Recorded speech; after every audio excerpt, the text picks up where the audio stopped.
Cada octubre, el aire se llena de calabazas sonrientes, disfraces escalofriantes y el dulce olor a caramelo. Es Halloween, una celebración que muchos ven como diversión inocente. Pero, ¿hay algo más detrás de las máscaras y las golosinas? ¿Podría esta festividad ser, para algunos, una puerta a algo mucho más oscuro? Llega octubre. Con él, los vientos cambian, las hojas caen, y una atmósfera particular se infiltra en nuestras ciudades. Lo que antes eran escaparates ordinarios, hoy se visten de naranja y negro. Lo que era entretenimiento familiar se transforma en maratones de horror. Es la temporada de Halloween. La narrativa que se nos presenta es la de la diversión inofensiva. Es la noche de los niños, del dulce o truco, de las fiestas de disfraces y de reírnos del miedo. Nos disfrazamos de aquello que, en cualquier otro contexto, nos aterraría o nos repugnaría. Demonios, vampiros, asesinos en serie, hechiceros y espectros. Pero, nos hemos detenido a pensar qué estamos normalizando. Esta celebración moderna, tan arraigada en la cultura popular global gracias a la maquinaria de Hollywood y el marketing, funciona como un barniz brillante sobre una madera antigua y oscura. La cultura de las brujas en particular ha sido reempaquetada. La figura de la hechicera, que históricamente representaba a alguien que pactaba con fuerzas oscuras para obtener poder, hoy es un ícono de empoderamiento feminista, de rebeldía y de estética boho chic. Las maratones de televisión nos programan, año tras año, para consumir imágenes de posesiones, casas embrujadas y violencia gráfica, todo bajo la etiqueta de entretenimiento. El problema no es el disfraz de plástico o la calabaza de dulce. El problema es la desensibilización espiritual. Cuando trivializamos los símbolos, le restamos poder. O mejor dicho, ocultamos su verdadero poder a nuestra percepción consciente. Un pentagrama deja de ser un sigilo de invocación para convertirse en un arete de moda. Un cráneo deja de ser un símbolo de muerte para ser un estampado en una camiseta. Y aquí es donde debemos hacer la primera pregunta incómoda. ¿Es posible que al celebrar y normalizar estos símbolos, estemos participando en algo más grande de lo que creemos? El concepto que exploraremos es precisamente ese, que Halloween no es solo una fiesta de disfraces. Es un ritual masivo, una celebración global de la oscuridad, que, consciente o inconscientemente, abre puertas. El concepto que exploraremos es precisamente ese, que Halloween no es solo una fiesta de disfraces. Es un ritual masivo, una celebración global de la oscuridad, que, consciente o inconscientemente, abre puertas. La creencia fundamental del cristianismo es que existe un mundo espiritual real, tan real como este mundo físico, un mundo donde operan fuerzas angélicas y fuerzas demoníacas. Y estas fuerzas no necesitan una invitación formal. A veces, solo necesitan una rendija. Halloween, con su fascinación por lo macabro, su glorificación de lo oculto y su celebración de la muerte, no es solo una rendija. Para muchos teólogos y exorcistas, es un portal de par en par. En este video no vamos a juzgar la calabaza en tu puerta. Vamos a desempacar el equipaje histórico, espiritual y bíblico que esa calabaza trae consigo. Vamos a analizar por qué, desde una perspectiva cristiana, esta festividad es vista como la noche de mayor actividad demoníaca del año. Porque si el enemigo existe, su mayor victoria no es el terror, es que lo convirtamos en una fiesta. Para entender por qué esta festividad es espiritualmente peligrosa, debemos quitar el barniz del marketing, debemos viajar en el tiempo, mucho antes de las películas de terror y los dulces envueltos en plástico. Debemos ir a la antigua Europa, a la tierra de los celtas. La celebración que hoy llamamos Halloween tiene su raíz directa en un festival pagano llamado Halloween. Este no era un festival secundario, era el evento más importante del calendario druídico. Marcaba el fin de la temporada de cosecha y el comienzo del invierno, la mitad oscura del año. Los druidas, la casta sacerdotal de los celtas, creían que en la noche de Halloween, el 31 de octubre, el velo que separaba el mundo de los vivos del mundo de los muertos se volvía permeable. Era la noche en que los espíritus de los difuntos, tanto buenos como malignos, así como hadas y otras entidades, podían cruzar y caminar libremente entre los hombres. Esta no era una metáfora, era su teología. Y las tradiciones, que hoy consideramos divertidas, son ecos directos de los rituales que ellos practicaban por miedo y por reverencia a estas entidades. Analicemos el dulce o truco. Hoy es un juego infantil. En el Samhain original era algo mucho más siniestro. Los sacerdotes druidas iban de casa en casa exigiendo ofrendas. No pedían caramelos, pedían alimentos selectos, ganado o, según algunas crónicas, incluso sacrificios humanos, para apaciguar a los dioses paganos y a los espíritus errantes. El truco era la amenaza. Si una casa o un pueblo se negaba a dar la ofrenda, se creía que el hogar quedaba desprotegido. Los druidas lanzaban una maldición o un hechizo sobre ellos, dejándolos a merced de los demonios y espíritus que, según ellos, vagaban esa noche. Era en esencia extorsión espiritual. ¿Y los disfraces? Hoy son para fiestas. En el Samhain original tenían un propósito ritual. Se cree que los celtas usaban máscaras y pieles de animales. ¿Por qué? Para mimetizarse. Se disfrazaban de espectros, demonios y bestias para confundir a los espíritus malignos, haciéndoles creer que eran uno de ellos y así evitar ser poseídos o atormentados. Otros se disfrazaban para canalizar o representar a los espíritus de los ancestros durante las ceremonias. En ambos casos, el acto de disfrazarse era un acto de comunión y mimetismo con el mundo espiritual que ellos temían. Ahora, hagamos una pausa. Tal vez pienses, eso fue hace miles de años. Hoy no significa nada. Pero para el cristiano, la pregunta es, ¿cuándo caduca una advertencia divina? La Biblia es explícita sobre estas prácticas. Cuando Dios preparaba a Israel para entrar en la tierra prometida, les dio una de las advertencias más severas de todas las Escrituras. Se encuentra en el libro de Deuteronomio, capítulo 18, versículos 9 al 12. Cuando entres en la tierra que el Señor tu Dios te da, no aprenderás a hacer según las abominaciones de aquellas naciones. No sea hallado en ti quien haga pasar a su hijo o a su hija por el fuego, ni quien practique adivinación, ni agorero, ni sortílego, ni hechicero, ni encantador, ni adivino, ni mago, ni quien consulte a los muertos. Detengámonos aquí. Lo que Dios llama abominaciones es una descripción precisa de lo que hacían los druidas en Samhain. Hechicero o sortilejo. Los druidas eran la definición misma de una casta sacerdotal pagana que practicaba la hechicería. Quien consulte a los muertos, o nigromancia. Esta era la premisa central de Samhain, la creencia de que el velo caía y se podía interactuar con los difuntos. Adivino o agorero. Samhain también era la noche preferida para los rituales de adivinación, usando nueces, manzanas o fuego para predecir el futuro, los matrimonios o las muertes del próximo año. Dios no prohíbe estas cosas porque sean falsas o simples supersticiones. Las prohíbe porque son reales, porque abren una puerta. Pero no es una puerta a los ancestros fallecidos. Es una puerta a espíritus engañadores, a entidades demoníacas que se hacen pasar por ellos. El apóstol Pablo lo reitera en el Nuevo Testamento, en 1 Corintios 10:20. Antes digo que lo que los gentiles sacrifican, a los demonios lo sacrifican, y no a Dios.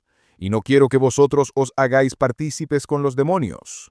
Los druidas sacrificaban a los demonios, exigían ofrendas para los demonios, se disfrazaban para interactuar con los demonios. La raíz espiritual de Halloween está plantada en un terreno que la Biblia llama inequívocamente abominación. Y aunque la superficie haya cambiado, las raíces siguen intactas. Recuerda suscribirte al canal para recibir enseñanzas bíblicas, también oraciones poderosas de fe y gloria cada día. Dalos like y comenta amén si amas al Señor. La iglesia primitiva y medieval se enfrentó a un problema colosal. Las raíces de Samhain eran tan profundas en la cultura celta y, por extensión en la europea, que la simple prohibición no funcionaba. Los conversos al cristianismo seguían, por inercia cultural, celebrando los antiguos ritos. La estrategia de la iglesia entonces cambió. Fue una estrategia que usó en todo el mundo, desde América Latina hasta la misma Roma.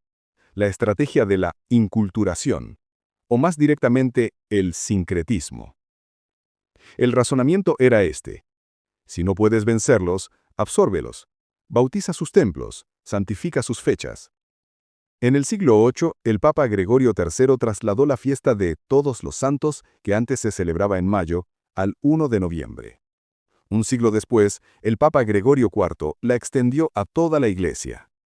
El 2 de noviembre se estableció formalmente como el Día de los Fieles Difuntos, un día para orar por las almas en el purgatorio.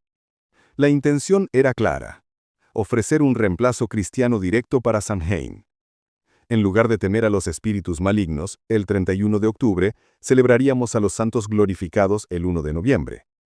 En lugar de intentar contactar a los muertos el 31 de octubre, oraríamos por los muertos el 2 de noviembre. La Iglesia estaba tratando de drenar el pantano pagano y construir una catedral sobre él. Incluso el nombre Halloween es una trampa lingüística.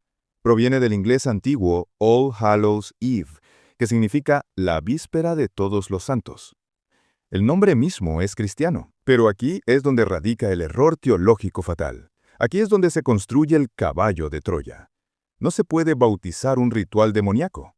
No se puede santificar una abominación. La Iglesia no logró erradicar Samhain, solo le dio un disfraz cristiano. Las antiguas prácticas paganas no desaparecieron, simplemente se fusionaron. La gente seguía encendiendo hogueras, seguía usando disfraces y seguía creyendo que los espíritus caminaban esa noche, pero ahora lo hacían en la víspera de Todos los Santos. El resultado no fue la victoria del cristianismo, fue la creación de un monstruo híbrido. Una celebración con un nombre santo, pero con un corazón pagano. El apóstol Pablo advirtió sobre esto con una claridad absoluta en su segunda carta a los Corintios. No os unáis en yugo desigual con los incrédulos, porque ¿qué compañerismo tiene la justicia con la injusticia? ¿Y qué comunión la luz con las tinieblas? ¿Y qué concordia Cristo con Belial? La Iglesia, en su afán de convertir a las masas, intentó crear una comunión entre la luz y las tinieblas. Intentó que Cristo tuviera concordia con los rituales druídicos. Este no es un fenómeno nuevo. Es la misma trampa en la que cayó el pueblo de Israel en el desierto. En Éxodo 32, mientras Moisés estaba en el monte, el pueblo construyó un becerro de oro. Pero escuchen atentamente lo que dijeron. No dijeron, hemos reemplazado a Jehová. Dijeron, mañana será fiesta para Jehová. Intentaron adorar al Dios verdadero usando un ritual y un ídolo pagano egipcio. Y la ira de Dios se encendió contra ellos. Porque a Dios no se le adora mezclando lo santo con lo profano. Halloween es el becerro de oro del calendario litúrgico. Es el intento de tomar la adoración a los demonios, la consulta a los muertos y la hechicería de Samhain, y decir, es solo una fiesta, es solo la víspera de un día santo. La Iglesia no conquistó Samhain. Samhain infectó la observancia de la Iglesia.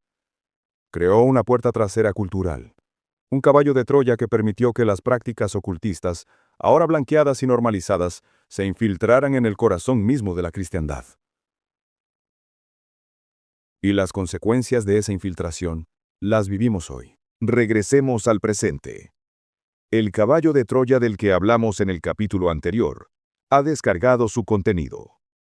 La infección espiritual no es sutil, es estridente, está en cada esquina y la llamamos decoración.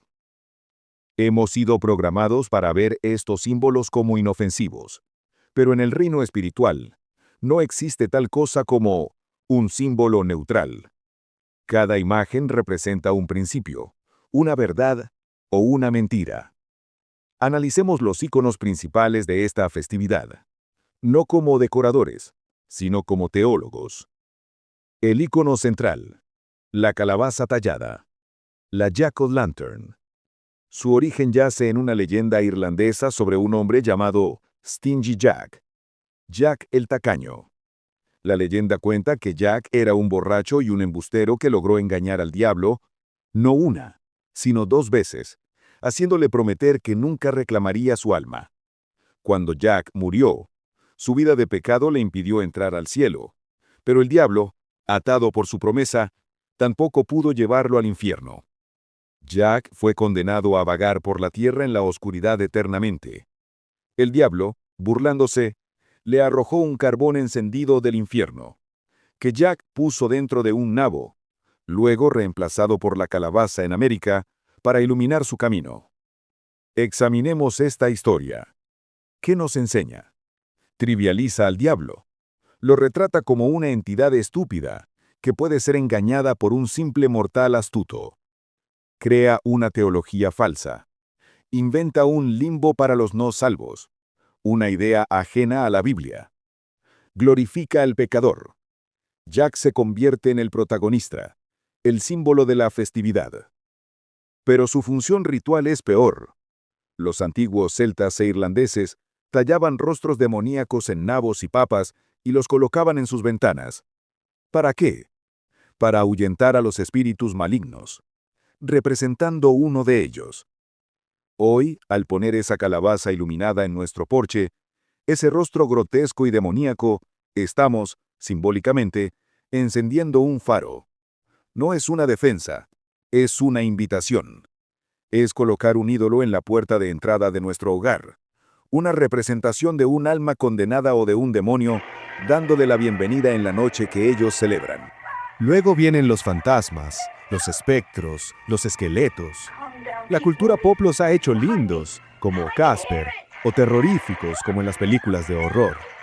Pero ¿qué dice la Biblia sobre los muertos? Y de la manera que está establecido para los hombres que mueran una sola vez, y después de esto el juicio. La teología cristiana es clara y definitiva. No hay segundas oportunidades, no hay almas errantes. Cuando una persona muere, su espíritu va a la presencia de Dios para el juicio. Punto. Entonces, ¿qué son esos fantasmas que la gente dice ver? ¿Qué son esos espíritus que el Samhain celebra? La Biblia también nos da esa respuesta. Son espíritus engañadores, son demonios que se disfrazan. El mismo Satanás, dice 2 Corintios 11:14, se disfraza como ángel de luz. Si puede hacerse pasar por un ángel, ¿cuánto más fácil es hacerse pasar por el espíritu de un ser querido fallecido? Celebrar al fantasma es celebrar una mentira demoníaca. Es participar en la doctrina de la nigromancia, consultar a los muertos, la misma que Dios llamó abominación. Es además una burla del cuerpo humano, el templo del Espíritu Santo, reduciéndola a un objeto grotesco de decoración. Hemos recorrido un camino oscuro. Hemos desenredado las raíces paganas de Samhain. Hemos visto el fracaso del sincretismo. Y hemos decodificado los símbolos que nos rodean. Ahora, la pregunta más importante. Frente a todo esto, ¿qué debe hacer un creyente? ¿Estamos condenados a escondernos cada 31 de octubre? ¿O existe una forma bíblica y santa de enfrentar esta temporada? La respuesta es un sí rotundo. El cristianismo no ignora la muerte. La ha vencido. La cultura de Halloween, arraigada en Samhain, honra a los muertos a través del miedo y el contacto. Se teme a los espíritus, se intenta apaciguarlos o se intenta comunicarse con ellos. La Biblia prohíbe esto, no para privarnos, sino para protegernos. Como vimos en Deuteronomio 19, el contacto con los muertos, nigromancia, es una abominación, porque no contactamos a nuestros seres queridos, sino a demonios que los imitan. Entonces, ¿cómo honramos bíblicamente a quienes partieron? 1. Con recordación, no con invocación. Recordamos sus vidas, su legado de fe, las lecciones que nos enseñaron.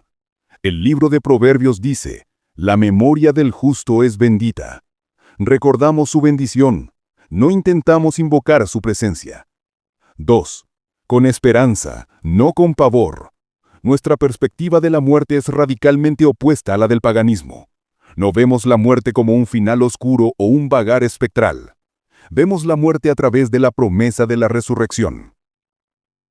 Tampoco queremos, hermanos, que ignoréis acerca de los que duermen, para que no os entristezcáis como los otros que no tienen esperanza.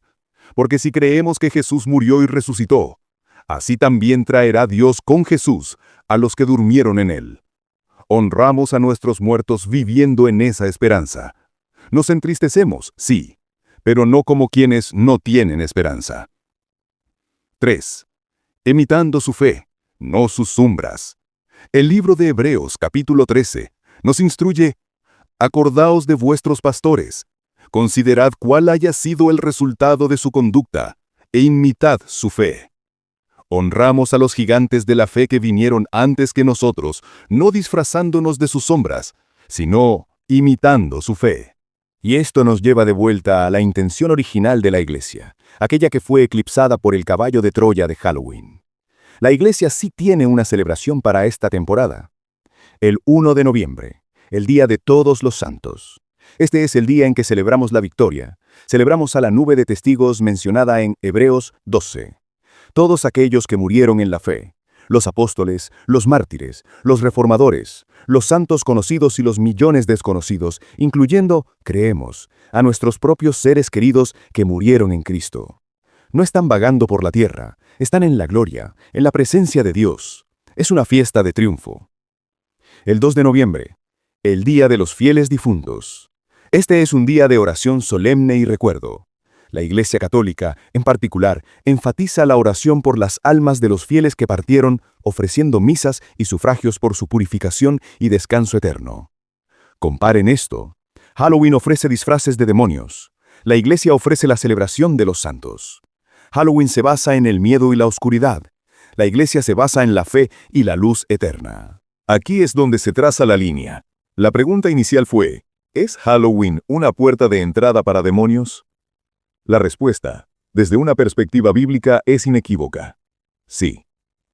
Participar en Halloween, incluso inocentemente, es participar en un ritual cuyos orígenes están dedicados a la hechicería, la consulta a los muertos y a la adoración de dioses paganos que la Biblia identifica como demonios. Es trivializar los símbolos del ocultismo. Es normalizar la rebelión del Edén. Es unirse en yugo desigual con las tinieblas.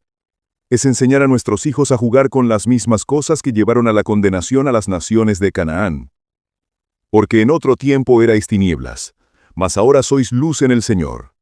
Andad como hijos de luz, y no participéis en las obras infructuosas de las tinieblas, sino más bien reprendedlas. Reprendedlas, no disfrazadlas. Reprendedlas, no bautizadlas. Reprendedlas, no celebradlas con una versión light. La decisión entonces es tuya. No puedes tomar el becerro de oro de Samaín y ponerlo junto al arca de la alianza de Cristo. No puedes servir a dos señores. Este 31 de octubre, mientras el mundo celebra las sombras, el cristiano está llamado a ser un faro. No con una calabaza que imita a un demonio, sino con la luz de Cristo que los ha vencido. Elige la luz. Celebra la vida eterna, no la muerte. Celebra a los santos victoriosos, no a los espíritus errantes.